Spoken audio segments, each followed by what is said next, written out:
In this video I'm going to show you how to post pictures on Pinterest.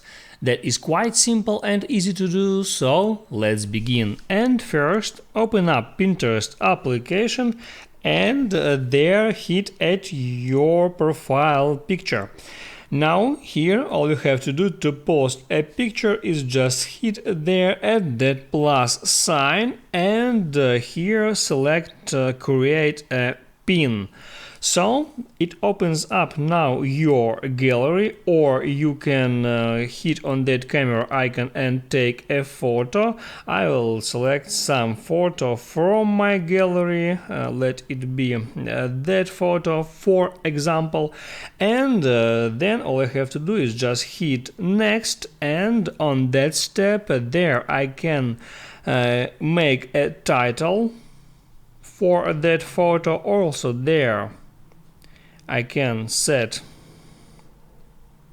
some description, and if I want, there I can add here some link. Just tap at that plus sign and add there some URL.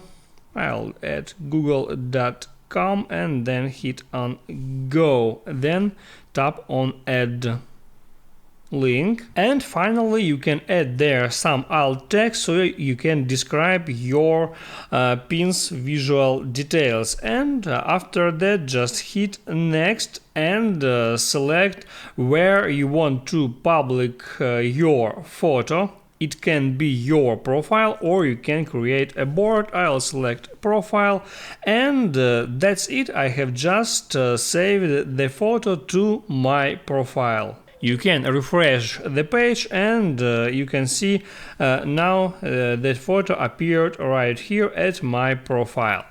That's how it works, guys. If this video helped you out, don't forget to like and subscribe.